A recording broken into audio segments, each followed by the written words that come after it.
Assalamualaikum warahmatullahi wabarakatuh. Saya sama Salsabila Firdaus dari kelas 4303 ingin mempresentasikan infografis mata kuliah Manajemen Proyek TIK. Yang pertama, apa itu manajemen proyek TIK? Jadi, manajemen proyek TIK merupakan suatu proses perencanaan, pengaturan, kepemimpinan, dan pengandalian dari suatu proyek oleh para anggotanya dengan memanfaatkan sumber daya seoptimal mungkin untuk mencapai sasaran yang ditentukan.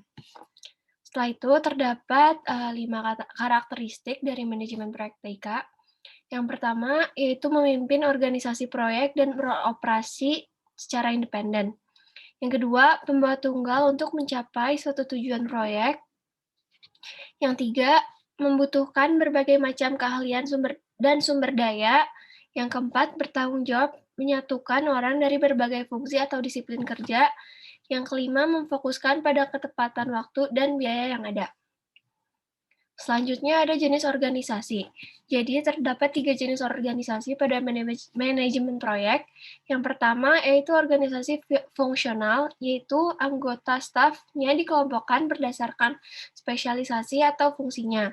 Yang kedua organisasi projectized, yaitu staf disusun berdasarkan adanya sebuah proyek. Yang tiga adalah organisasi matriks, di mana organisasi matriks merupakan gabungan antara organisasi fungsional dan projectized. Yang terakhir ada proses dari manajemen proyek TIK. Terdapat 5 proses. Yang pertama yaitu proses atau project initiation. Project initiation merupakan proses di mana memberikan gambaran global pada suatu proyek. Tujuan dari proses ini yaitu menunjuk atau menetapkan manajer proyek, menentukan tujuan proyek secara rinci, menentukan ruang lingkup, jadwal, kebutuhan sumber daya, asumsi, dan batasan proyek. Selanjutnya ada planning. Pada proses ini, planning atau project planning merupakan deskripsi detail dari definisi proyek yang sudah dibuat pada proses sebelumnya, yaitu proses inisiasi. Tujuan dari project planning ini tuh yang pertama, mendefinisikan ruang lingkup proyek. Yang kedua, membuat detail jadwal pelaksanaan proyek, menentukan prosedur, mekanisme pengontrolan proyek, menentukan peran, kualifikasi, tanggung jawab, serta jumlah personil untuk pelaksanaan proyek, dan yang terakhir, mengidentifikasi resiko dan tindakan penanggulangannya. Selanjutnya ada project execution, yaitu tindak lanjut dari proses perencanaan yang sudah didokumentasikan. Tujuan dari proses ini yaitu merealisasikan perencanaan proyek,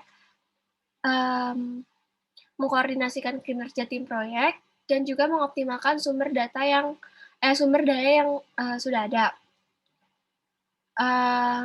Yang terakhir, merealisasikan perubahan pada perencanaan proyek. Selanjutnya, proses pengontrolan atau monitoring and controlling, di mana proses ini merupakan proses mengontrol setiap langkah pelaksanaan proyek apakah sudah sesuai dengan yang telah ditentukan. Tujuan dari proses ini yaitu memastikan pencapaian tujuan proyek sesuai dengan target yang telah ditentukan dan mengontrol pelaksanaan proyek agar sesuai dengan estimasi dan rencana awal. Dan yang terakhir ada closure atau penutupan. Proses ini merupakan proses di mana memberikan laporan hasil yang diperoleh dari aktivitas-aktivitas proyek yang sudah dilaksanakan. Tujuan dari proses tersebut adalah mengakhiri proyek dengan semua yang terlibat secara formal dan mengakhiri penugasan anggota tim proyek. Sekian presentasi dari saya. Mohon maaf apabila ada salah kata. Wassalamualaikum warahmatullahi wabarakatuh.